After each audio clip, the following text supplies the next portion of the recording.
Buenas tardes.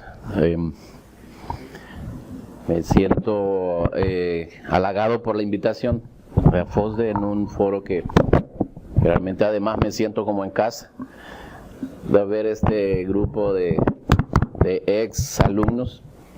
Soy responsable también de alguna manera de su próxima calidad profesional y además compartir con colegas de mucha experiencia y mucha trayectoria en diferentes temas que han abordado aquí. Es un tema eminentemente microeconómico, pero no por ser eso no tiene una relación muy directa con el aspecto macroeconómico, sobre todo en el impacto que tiene la competencia y la competitividad en el bienestar de la sociedad. Entonces, se ha hablado ya bastante, muchas de las cosas que yo voy a decir, no lo voy a hacer porque han quedado suficientemente claras, sobre todo la pérdida del bienestar con la implementación de política pública, porque de eso estamos hablando aquí. Entonces, esta es una más de las políticas públicas que por ser justamente marginal en el tratamiento o en la importancia, en el contexto del resto de políticas públicas, no tiene un impacto como debería ser, como lo tienen otros países que tienen un antecedente y una tradición de competir. Se ha dicho también aquí que el modelo descansa o confía en la libertad de los mercados. Y yo no vengo tampoco a defender o a exponer bondades que tiene el mercado.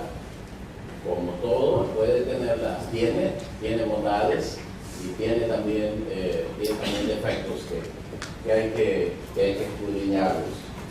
Me alegra la forma sincera con que los expositores han tocado el tema, y eso realmente creo que deben apreciarlo ustedes que están en un círculo académico. Muy pocas veces he escuchado la sinceridad y la objetividad con que se han abordado los temas aquí. Entonces, algunas cosas que van a ver ustedes las voy a mostrar, porque esa es la presentación que tengo, pero se me ha ocurrido en el transcurso de la mañana que debo hablar algunas cosas, debo soltar también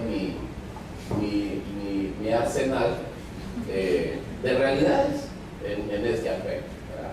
Entonces, sin embargo, debo decir, no obstante, debo decir que ni la universidad, a quien represento en esta oportunidad, ni la Comisión de Competencia, con quien también tengo ese sombrero, es responsable de lo que voy a decir.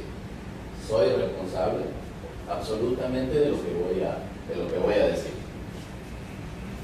Pero quiero iniciar más con una aclaración propiamente medio académica, que tiene que ver con la aclaración de lo que son estos cuatro términos que muchas veces se confunden, pero que tienen una relación. Es qué entendemos por competitividad, qué entendemos por libre competencia, qué entendemos por protección al consumidor y por competencia desleal, y qué y cómo podemos relacionar todos esos conceptos, que en realidad están muy relacionados. La capacidad o ventaja de un país para competir con otros países con calidad y precio es lo que comúnmente entendemos por competitividad. Por libre competencia son situaciones más de mercado, en donde libremente los agentes económicos buscan acaparar o capturar más segmentos del mercado, mayor número de consumidores. Entonces, cuanto mayor es el grado de competencia, pues, eso es lo que está demostrado empíricamente, mayor es el nivel de competitividad de un país. O sea que la competencia en este caso es un elemento más del concepto general que es competitividad. La competencia invoca precios competitivos, por supuesto, menores se asumen, más y mejores productos, mayor eficiencia, crecimiento económico y más empleo. Esa es la propuesta de un mercado competitivo. Y la relación entre competencia y protección consumidor, aquí la diferencia es el objeto que se protege, el objeto o sujeto que se protege. La competencia protege el mercado y la protección al consumidor, como ley, como norma o como política, protege al consumidor en el afán de poder, en el afán de consumir, ¿verdad? En la acción de consumir, que consuma buenos productos, que haya unos precios y unas medidas correctas, o que no haya una publicidad engañosa, dos cosas diferentes. Y en términos de competencia y competencia desleal, muchas veces esto sí tiende a confundirse mucho más. Entonces, no todo es competencia per se, ¿verdad? Pero aquí el sujeto protegido es la diferencia, ¿verdad? En la libre competencia lo que se protege es las libertades de mercado, las reglas entre las cuales debe funcionar un conjunto de agentes económicos, y en el caso de la competencia desleal, aquí son los derechos de las empresas, los abusos, derechos de hacer comercio en base a usos y prácticas honradas, derechos de marcas, por ejemplo, nombres comerciales, derechos de autor, etc. Entonces, cuando hay un conflicto de competencia desleal, no se resuelve por la vía de competencia, de libre competencia. Se resuelve por la vía judicial, porque se reclaman derechos entre A y B o C competidores. En caso de un daño a las reglas del mercado, sí, no se resuelve por la vía de la competencia leal, obviamente se resuelve por la vía del respeto a las características y las condiciones de mercado. Esto es más, ya se ha hablado aquí, pero más para comparar o más para hacerles una ilustración de cómo la libertad económica también está asociada a ese tema de competencia y competitividad. Nos dice pues que cuanto más libertades económicas ofrecen las sociedades, entonces hay más propensión a la competencia. Honduras, por supuesto, está en niveles bastante bajos de libertad económica. Justamente coinciden estas libertades económicas con aquellos países más desarrollados, y aquellas represiones económicas coinciden con países que están en vías de desarrollo, lo que se ha discutido aquí propiamente. Y esto es otra ilustración más de cómo los países más avanzados, las zonas más avanzadas, también están arriba de estas de la aplicación de políticas o de la eficiencia en la aplicación de la política de competencia, o las leyes o las normas de competencia. Y aquí comparativamente en Centroamérica, solo para que veamos, últimamente se ha hablado mucho de este tema y la estrepitosa caída que el país ha tenido entre el 2013 y el 2014 de su índice de competitividad. Fue una laraca y una bulla que ya pasó, como pasan todos los eventos importantes. Entonces ya no se hizo nada, ya alguien se agenció la culpa o no, pero ese tema ya no se volvió a hablar. Entonces, vean ustedes que solo estamos por abajo. Prácticamente somos comparados desde el punto de vista del nivel en Guatemala, El Salvador y Nicaragua. Entonces, estamos como juntitos y muy despegados de nosotros, casi el doble. Costa Rica y Panamá, que están muy por encima del resto de países centroamericanos. Aquí lo que quiero mostrar es, en términos de posición, y qué es lo que hace el índice de competitividad, cuáles son los criterios que se toman, o los factores que se toman para su medición. Y ahí está que no es casualidad, por todo lo que se ha estado hablando aquí, que cuál es el tema, un tema crucial en la eficiencia de una política fiscal, en los resultados de una política fiscal, que es básicamente lo que ha centrado esta discusión de esta mañana, de este día, el tema de las instituciones. Lo dijo el doctor Hugo Noé, lo dijo Hugo Castillo, lo han dicho los compañeros de POSCAE, hemos coincidido todos. Entonces, es un tema de instituciones. La pérdida de poder o el peso que tienen las instituciones, la debilidad que tienen las instituciones. Entonces, ahí están las mayores posiciones. El índice de competitividad se posiciona entre una muestra que generalmente va en este caso ha ido de 138 países a 144 países. Pero entonces, vean ustedes las más altas posiciones, o sea, que se acercan, cuanto más alto es el número, se acerca a lo peor. Entonces, están en las instituciones. El mal estado de la infraestructura, el entorno macroeconómico que ya se ha hablado aquí, el mal estado de las condiciones macroeconómicas, y no digamos en términos de salud y de educación. Entonces, la eficiencia de los mercados, que es un tema también que es un factor que cayó estrepitosamente, es decir, no es una casualidad. Entonces, voy a mostrar rápidamente cómo eso está explicado en que no existe competencia en el país, aun cuando se invoca, aun cuando el modelo descansa en una economía de libre competencia y de mercado mercado competitivo. Entonces, pero en el fondo no existe eso.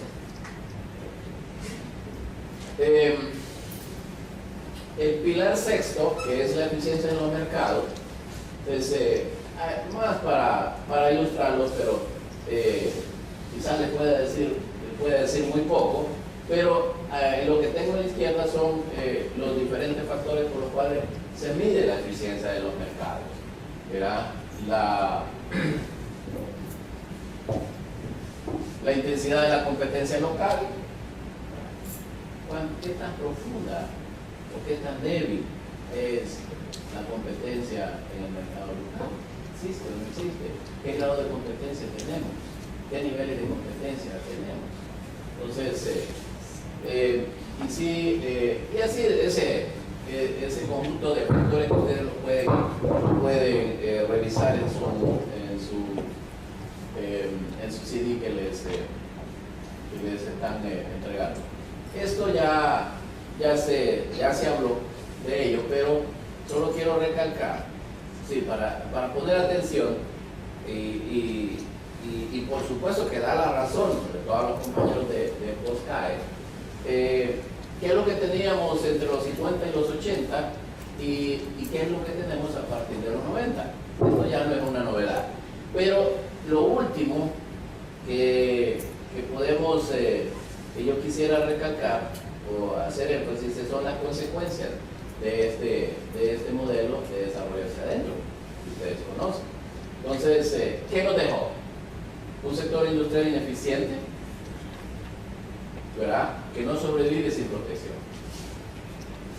Hugo Castillo habló suficiente de este tema.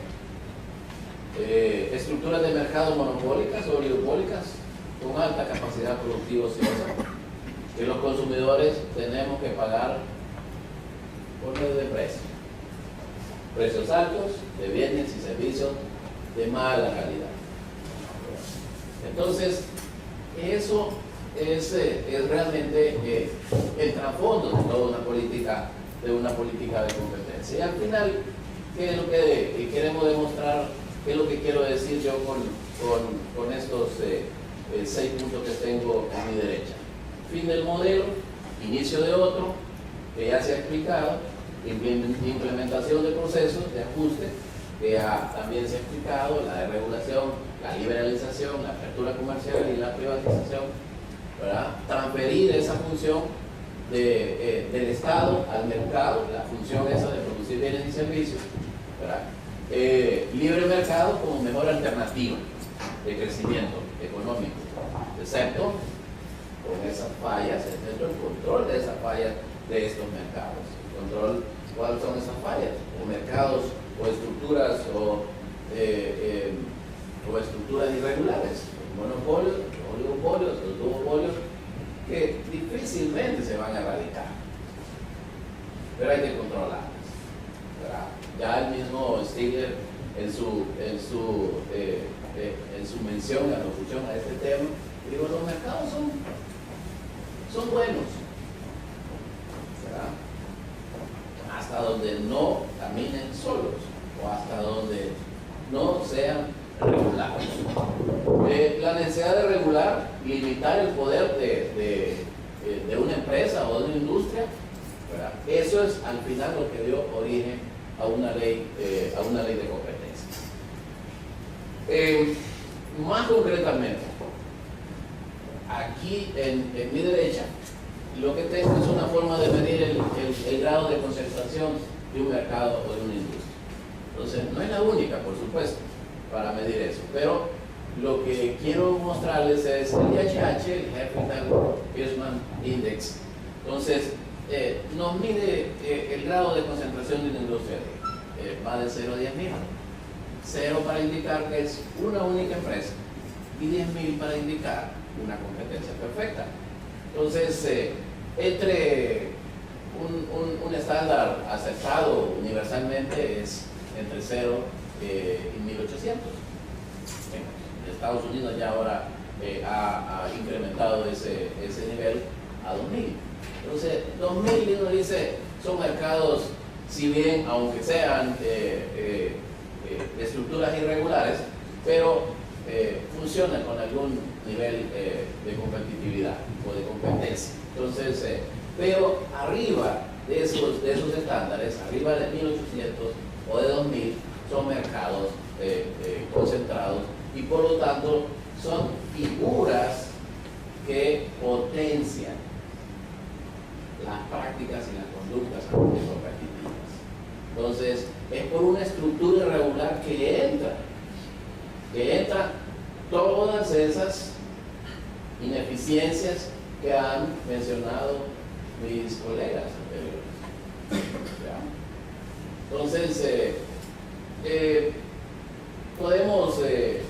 podemos hablar de mucho, pero traje más el caso de unos 22 mercados, y para que se fijen ustedes, son muy raros los mercados que no tienen una concentración o que no son potenciales, ¿verdad? Potenciales impostores de prácticas o conductas. Son muy raros. Casi todos los mercados que tengo anotados aquí son mercados muy sensitivos, tienen un impacto muy directo en el bienestar de la sociedad hondureña. Llámense productos farmacéuticos, cemento, azúcar, tarjetas de crédito, transporte, supermercados, granos básicos, banca minorista, etc. Entonces ven ustedes altos niveles de concentración. Sí, obviamente que esto tiene un antecedente, que es este es un país donde no hay una cultura de competencia, no ha habido una cultura de competencia. Entonces,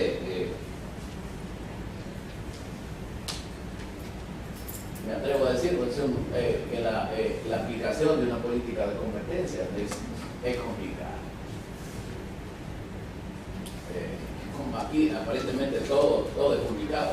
Aplicar una política fiscal, complicado, implementar medidas de corrección del gasto, complicado también aplicar una política de competencia. Vean ustedes, identifiquen nada más los sectores que están implícitos en cada uno de esos mercados, ¿verdad? Los agentes económicos que están implícitos ahí.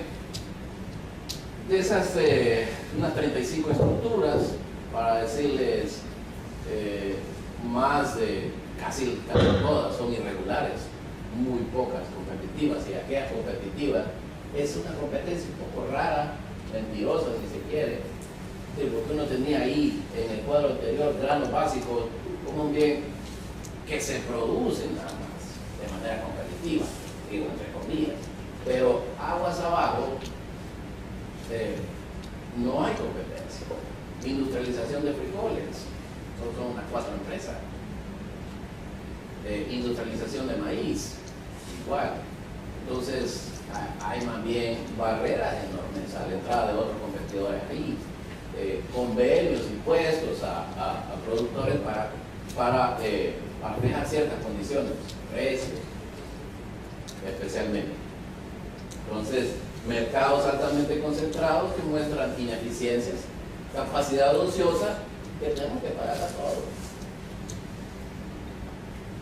Mercado de harina con 64% de capacidad ociosa. Entonces, y pagamos una harina muy cara. Es un mercado que a final del año pasado se vio amenazado por la entrada de harina salvadoreña. Pero como dice Ralph Flores en su estilo, ¿qué pasó ahí? Que de repente la harina volvió a su precio normal y ya no más hubo hasta una denuncia por precio predatorio, pero no, el abogado la retiró en el poco tiempo y el mercado, acuerdos básicos, ¿verdad? Entonces, cuando la estructura es extremadamente concentrada, es fácil ese tipo de prácticas. Distorsiones de precios y tarifas, muchas veces habladas por el Estado. Hay un caso que a mí particularmente me llama mucho la atención y me cuesta explicarlo, me cuesta poder convencer lo innecesario que es que en la SAC se hagan contratos o se avalen convenios entre productores de granos básicos e industrializadores. Yo digo, eso no promueve la eficiencia, al todo lo contrario, perpetúa la ineficiencia. ¿Qué incentivo puede tener un productor para ser eficiente si le garantizan un precio? No vemos necesidad de eso. Pero esos son como los logros que un ministro puede tener, como el mejor logro que un ministro de Agricultura y Ganadería o de Industria y Comercio puede ofrecer a su presidente. Pero es contraproducente. Barreras legales y económicas, aranceles, que hay que no necesitan ser castigados, tanto leche. Acuerdos de fijación de condiciones también, todo esto distorsiona. O sea, la norma en realidad de que disponemos, de que el país dispone, no castiga estructuras. Es decir, no castiga porque es monopolio, no castiga porque es duopolio, no castiga porque es nada de eso. Castiga por la conducta nada más. Y eso es. Hay una contradicción entre la misma Constitución y esta ley. Pero no es tanto una contradicción. Entonces me parece que el artículo constitucional viene a ser reglamentado por esta ley, prácticamente, en términos prácticos. Entonces, pero eso que quede claro, porque hay veces escucho por la radio decir, bueno, ahí hay un monopolio. En los dos últimos días, ya el tiempo ha publicado algo que es contradictorio con el mismo diario. Es decir, se vino encima contra la comisión cuando se multó a Cementeras. Pero ahora está invocando que por qué la comisión no hace nada para evitar el monopolio de la leche. Porque es un secreto a voces que ya solo existe una empresa. Oficialmente no. Oficialmente la comisión tiene evidencia que de las mismas empresas que no se han funcionado. Hubo una consulta que si podía en el marco de la ley de competencia fusionarse, no funcionarse, perdón, hacer un acuerdo entre Lady y Lactosa para que Lactosa elaborara todos los productos de Lady y Lady solo utilizar su canal de distribución. Obviamente que no, eso no procede. Pero como dice Rafa, ¿qué pasó ahí? No, a saber qué pasó ahí. Aquí, digamos, algunas